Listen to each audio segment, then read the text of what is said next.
You've been lied to. Every hustle video tells you to find your passion and stay motivated, but that is exactly why you are failing. You set your alarm for 5:00 a.m. full of determination only to hit snooze 5 times because your bed felt too warm. Today, I'm going to show you why motivation is a lie and how a cruel lesson from a muddy rice field is the only thing that can actually make you a millionaire. We are obsessed with waiting for the perfect moment to start. We wait for the sun to shine, for the energy to hit, or for the right system to fall into our laps. But while you're waiting for the weather to change, your life is passing you by. Thomas was a man who had the dreams, the degree, and the talent.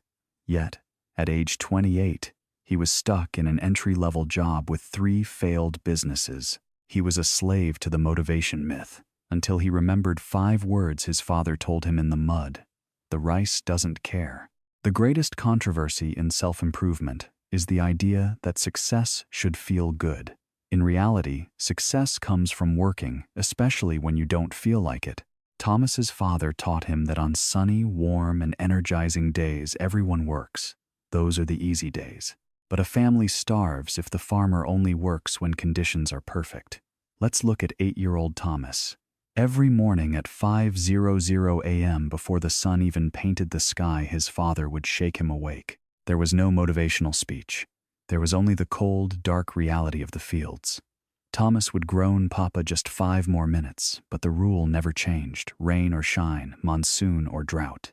He would stumble into the darkness, water dripping from his hair, crying because the cold bit through his clothes like knives. He thought his father was cruel. Why? Because he believed the myth that work should wait for comfort. His father's response was a cold splash of water. The rice doesn't care if you're tired. It doesn't care if you're cold. Thomas spent 10 years hating this rule, but when he finally gained the freedom to sleep in, his life became a nightmare of failed potential. The myth of starting tomorrow is a symptom of relying on motivation. Without a non-negotiable system, talent is useless. At age 28, Thomas had graduated university and started 3 businesses, but he abandoned all of them as soon as they got difficult. Thomas moved to the city to escape the 5:00 a.m. rain. He had big dreams, but a massive problem. He couldn't maintain discipline. He would tell himself, "I'll study before class," but he'd sleep through the alarm. "I'll work on my business plan this weekend," but he'd spend the day scrolling on his phone, promising to start tomorrow. He was waiting for a feeling of readiness that never came. One Sunday, he woke up at 1:00 a.m. and realized the morning was gone again. He looked at his unfinished projects and unpaid bills, and realized that his freedom from his father's 5:00 a.m. rule was actually a prison of his own laziness. In that moment of rock bottom, he didn't reach for a new motivational book. He reached for a train ticket home to face the man he once called cruel. Thomas returned to the fields at dawn.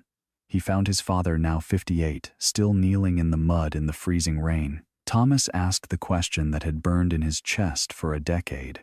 "Why did you make me wake up so early every single day, rain or shine?" The reveal his father didn't give him a secret formula.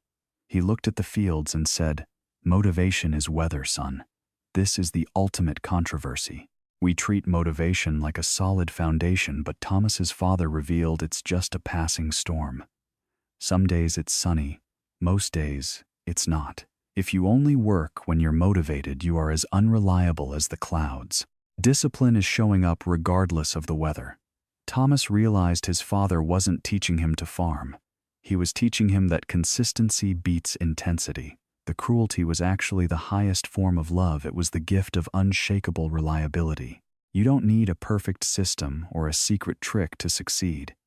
You only need a decision followed by relentless action. Thomas's father told him plainly, "There is no secret, no motivation trick, no perfect system. You decide what must be done, then you do it every day." Thomas decided to test this. He didn't try to change his whole life at once. He chose one thing, 5:00 a.m. for 90 days, no exceptions. The first morning, his body screamed. His mind created 100 excuses. "You're tired, you can start tomorrow, one day won't matter." This is where most people fail. They listen to the internal weather.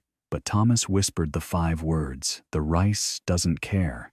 By day 12, a Sunday, when all his friends were sleeping and Thomas was at his desk, he stopped looking for a trick to make it easy and started embracing the fact that it was hard. By leaning into the bad weather, Thomas discovered a tactical advantage that most people will never see. Discipline creates quiet hours that allow you to outpace the world through sheer volume of focused work. In 90 days of waking up at 5:00 a.m., Thomas completed more work than in the previous 3 years combined. Between 5:00 a.m. and 7:00 a.m., Thomas found a portal. No emails, no distractions, no one needing anything from him. He used this time to work on his 4th business idea. Because he showed up every single day, motivated or not energized or exhausted, he built momentum. By day 60, he was generating income. He learned that the controversy of the 5:00 a.m. rule isn't about sleep deprivation. It's about integrity. It's about being a person who keeps a promise to themselves, regardless of the literal or metaphorical weather. But the true power of this lesson wasn't the business he built. It was the legacy he was about to pass on. True success is not a destination, but the character of someone who shows up regardless of how they feel. 5 years after his business succeeded, Thomas still wakes up at 5:00 a.m. because it's about a promise to himself, not just the money. Thomas eventually brought his own 8-year-old son to the fields. When the boy groaned, "Papa, I'm tired," Thomas didn't feel sorry for him. He knelt and said, "Someday you'll understand. This isn't about rice. This is about becoming someone who keeps promises to himself." This is the final myth debunked that we should protect our children and ourselves from discomfort. Real protection is teaching them how to survive the rain. Success is the byproduct of a life lived by choice, not by mood. So are you ready to stop being a victim of your own internal weather? Remember the framework Thomas used to change his life. First, pick one thing, not 10. Second, do it for 90 days straight. If you break the chain, you start over. Third, expect bad weather. Don't be surprised when you're tired or sick. That is the whole point of the exercise. The rice doesn't care if you're tired, and your future self doesn't care about your excuses. Set your alarm 30 minutes earlier for tomorrow morning. Don't wait to feel ready. Drop a comment and tell me what is the one thing you are committing to for the next 90 days. Show up. Rain or shine.